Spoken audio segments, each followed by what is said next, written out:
Hi, I'm Gabriel, and this is my story. Jesus was there when I didn't love myself. Um, I grew up in church. My dad is a preacher, my mom's a missionary, so I know the goodness of God, I know the words of God, I know righteousness as it is described in the Bible. But growing up, all we ever did was church.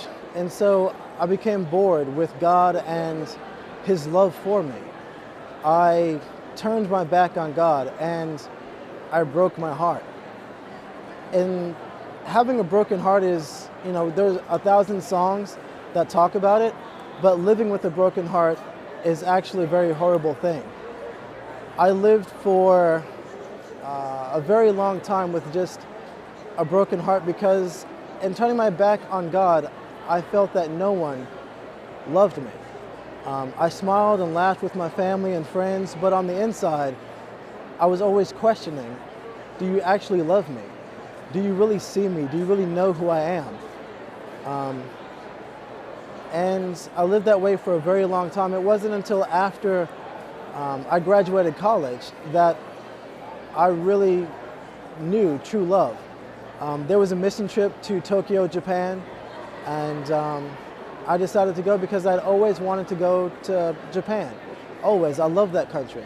I love the culture, the history, the food, the music. I just really love it. And God knew that about me. Even though I had turned my back on God, He knew everything about me. He knew everything that I loved. At the time, I had been saving for the new PlayStation 3, which was about $700 at retail. I'd been saving up for it, but my Chi Alpha director asked me to go to Japan with him, and I said yes. The money I'd been saving for a Japanese product actually paid for my plane ticket to go to Japan. When I was there, I was taking part in a skit where I played Jesus. I was a hypocrite.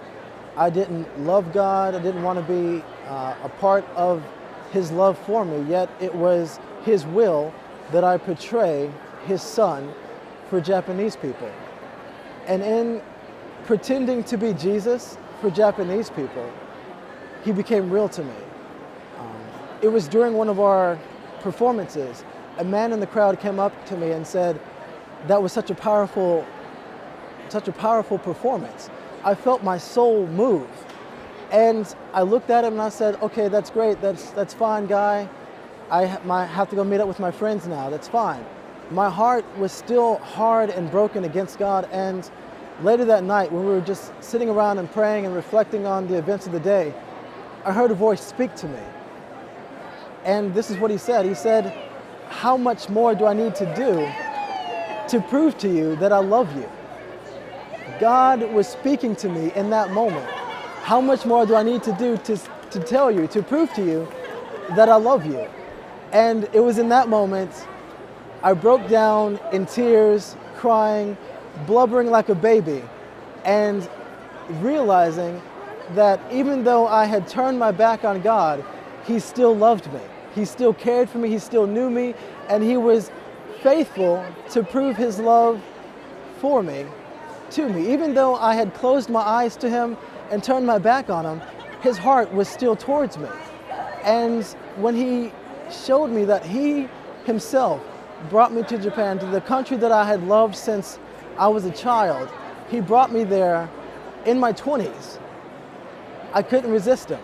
I broke down, blubbering like a baby, and received Him again as my Lord and Savior because He loved me that much. Even though I turned my back on Him, He still loved me. And I've never been the same since then. There's nothing like living with a broken heart because it's horrible, it's painful, and it's a lie. Every day is a lie, but there is something to be said for living purely in love. And I've been in love with Jesus ever since that day. And that's my story. I'm Gabriel Walker.